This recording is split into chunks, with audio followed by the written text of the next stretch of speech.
Armitage Hux was only a child when the Galactic Empire surrendered to the New Republic with the signing of the Galactic Concordance. As the illegitimate son of Brendol Hux, a commandant for the Imperial Academy on Arkanis, he grew up hearing legends of great Imperials and how the Empire saved the galaxy from the violence of the Clone Wars.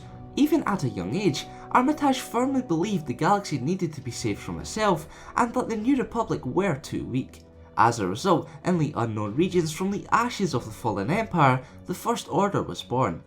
Believing that it was his destiny to rule the galaxy, Hux climbed the First Order ranks, eventually gaining the rank of General through technological terror. In his role, Armitage had complete confidence in his troops, training methods and weapons. He continued to use the Stormtrooper training regimen pioneered by his father, even believing that Stormtroopers trained through vivid simulations made them most loyal soldiers. Although his experiences in warfare were entirely theoretical, no one questioned the thoroughness or complexity of his training simulations. However, fellow First Order higher-up Kylo Ren had little respect for Hux as a warrior.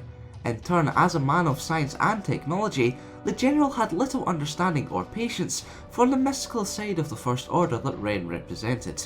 With conflicting ideologies, a tense competitiveness built between the two, and both battled for the attention of the First Order's mysterious commander, Supreme Leader Snoke. In addition to controlling the First Order stormtroopers, Hux's rank of General extended to command of both Starkiller Base and the Finalizer. Around 30 years after the Battle of Endor, Snoke ordered Ren and Hux to find Luke Skywalker, who was believed to be the last Jedi. Although the First Order inherited maps from the Empire leading them to the location of Skywalker, they were missing one final piece, which emerged on Jakku. After leading a stormtrooper assault against the village of Tuanul, Kylo Ren apprehended Resistance pilot Poe Dameron, who was later interrogated to reveal the map's location. However, as Hux's men searched for the treasure possession on Jakku, which was concealed in the droid BB-8, Dameron was set free by FN-2187. Before the First Order could really react, the two men stole a Special Forces TIE fighter and fled the Finalizer. Hux was astonished by the action. He could not believe such an escape was possible. What's more, he was baffled to hear that one of the men was a stormtrooper, something that Ren wasn't quick to let go.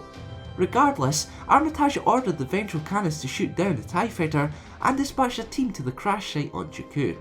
As he waited for a report on the fate of FN-2187 and Poe Dameron, Hux looked for any clues of mental imbalance or resistance sympathies in the troopers' records, but he couldn't find anything.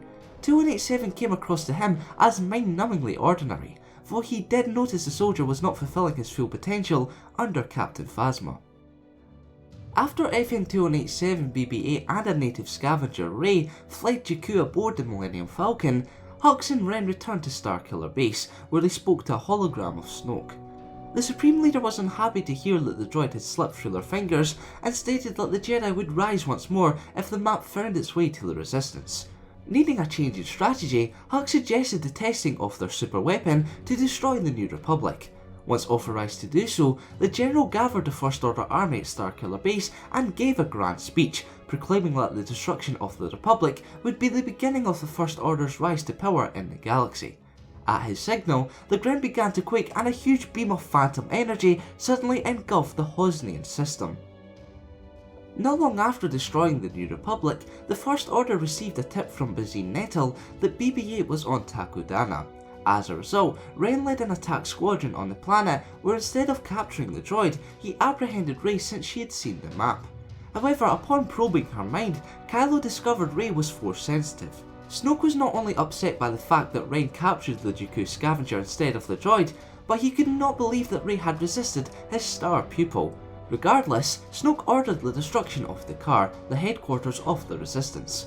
Unfortunately, before the weapon could fire, enemy fighters led a devastating attack against Starkiller Base.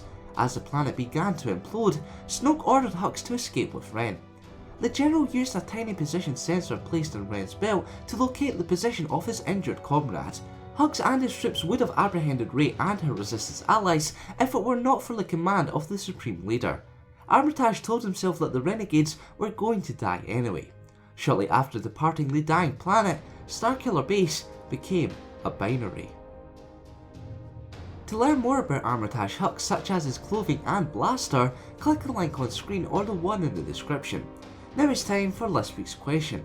Out of the First Order's unofficial command triumvirate of Captain Phasma, Kylo Ren and General Hux, who is your favourite? Let me know in the comments below.